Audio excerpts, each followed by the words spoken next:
তিন রাজ্য সফরে প্রধানমন্ত্রী নরেন্দ্র মোদী আজ রবিবার ঝাড়খণ্ডে যান প্রধানমন্ত্রী মোদী। রাজধানীর রাঁচি থেকে তিনি পশ্চিমবঙ্গ, ঝাড়খণ্ড, উড়িষ্যা, বিহার ও উত্তরপ্রদেশের জন্য 6টি নতুন বন্দে ভারত এক্সপ্রেসের ঘোষণা করেন। রাঁচিতে গিয়ে এক মধুর অভিজ্ঞতা হল প্রধানমন্ত্রীর। ভাতৃস্নেহী তাঁকে এক মহিলা দিলেন জাভা। জনসভায় দাঁড়িয়ে সে কথাই বললেন প্রধানমন্ত্রী মোদী। বড় ঘোষণা কেজরিওয়ালের, জানালেন দিল্লির মুখ্যমন্ত্রীর পদ থেকে ইস্তফা দিতে চাইছেন তিনি। আজ রবিবার দলীয় সভা থেকে এই বড় ঘোষণা করে দিলেন দিল্লির মুখ্যমন্ত্রী। কেজরিওয়াল জানান তিনি দিল্লির মুখ্যমন্ত্রীর পদ ছেড়ে দিচ্ছেন। দিল্লি বিধানসভা নির্বাচন না হওয়া পর্যন্ত আম আদমি পার্টির জন্য অন্য কেউ মুখ্যমন্ত্রী হবেন। প্রসঙ্গত, আবগারি নীতি দুর্নীতি মামলায় সদ্য জামিন পেয়েছেন তিনি। মা বাবার হাত থেকে রাজনীতির বাদ, বর্তমানে পৌর খাওয়া রাজনীতিবিদ তিনি। বিহারের উপমুখ্যমন্ত্রীও ছিলেন। তবে জানেন কি, রাজনীতি নয়, তেজস্বী যাদবের প্রথম ভালোবাসা ছিল ক্রিকেট। জাতীয় স্তরেও খেলেছিলেন তিনি। এবার চাঞ্চল্যকর তথ্য সামনে আনলেন লালু পুত্র। জানালেন তাঁর নেতৃত্বে খেলছিলেন বিরাট কোহলি। আর পর্দা আড়ালে নয়, এবার সরকারি রাজনীতির ময়দানে নামছেন প্রশান্ত কিশোর। আগামী 2রা অক্টোবর তার দল জনসুরাজ পার্টির আত্মপ্রকাশ করতে চলেছে। আর ভোটের ময়দানে নামার আগে বড় ঘোষণা প্রশান্ত কিশোরের। বললেন, বিহার নির্বাচনে জিততে 1 ঘণ্টার মধ্যে মদের উপর নিষেধাজ্ঞা প্রত্যাহার করে দেবে।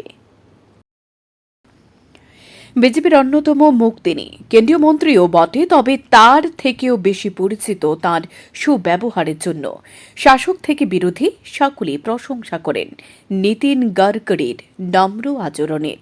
বিজেপির অন্তরে এমন জল্পনাও রয়েছে, নরেন্দ্র মোদীর পর প্রধানমন্ত্রীর পদের অন্যতম দাবিদার হতে পারেন নীতিশ গডকরি।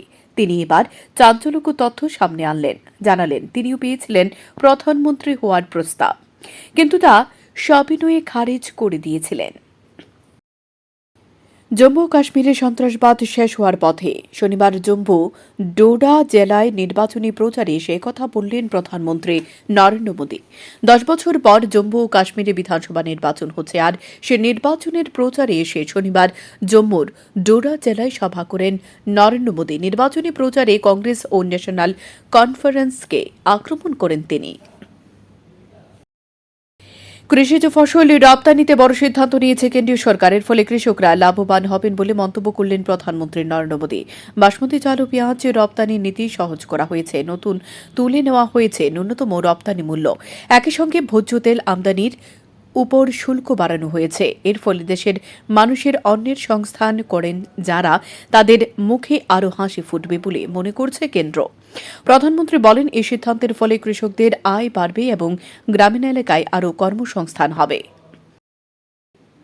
ইটের জবাব পাটকেল নয়, বরং ভালোবাসার সঙ্গে জবাব দিতে অভ্যস্ত ভারত। তা প্রমাণ হল আরও একবার। বাংলাদেশের তরফে ইলিশ পাঠানো না করা হলেও খোলা হতেই ভারত বাংলাদেশে পাঠাচ্ছে পেঁয়াজ। শুক্রবারই সরকারের তরফে রপ্তানি শুল্ক অর্ধেক করে দেওয়া হয়, ফলে এবার সস্তায় পেঁয়াজ পাবে বাংলাদেশ। মঙ্গলবার সুপ্রিম কোর্টে আরজিকর মামলার শুনানি। তার আগে বড় সিদ্ধান্ত জুনিয়র চিকিৎসকদের। আইনজীবী গীতা লুথরারের পরিবর্তে এবার সুপ্রিম কোর্টের জুনিয়র চিকিৎসকদের জন্য সওয়াল করবেন নতুন আইনজীবী। তিলোত্তম ধর্ষণ খুনে বৃহত্তর ষড়যন্ত্রের নেপথ্যে কারা? তথ্য প্রমাণ লোপাটের অভিযোগে ইতিমধ্যে তালা থানার প্রাক্তন ওসি অভিজিৎ মণ্ডলকে গ্রেপ্তার করেছে সিবিআই। রবিবার তাঁকে শিয়ালদাহ আদালতের সেকেন্ড জুডিশিয়াল ম্যাজিস্ট্রেট বিচারক পামেলা গুপ্তার এজলাসে পেশ করা হয়েছে। আদালতের সওয়াল জবাবের সময় সিবিআইয়ের তরফে দাবি করা হয়, আরজিকরের প্রাক্তন অধ্যক্ষ সন্দীপ ঘোষ ও টালা থানার প্রাক্তন ওসি অভিজিৎ মণ্ডলের মধ্যে কথোপকথন হয়। সিবিআইয়ের হাতে সেই তথ্য প্রমাণ এসেছে। এই বিষয়টিকে জোর দিয়ে আদালত উত্থাপন করেন সিবিআইয়ের আইনজীবী। যদিও সূত্র মারফত জানা গিয়েছে, যারাই অভিজিৎ মণ্ডল সেই কথোপকথনের বিষয়টি অস্বীকার করেছেন।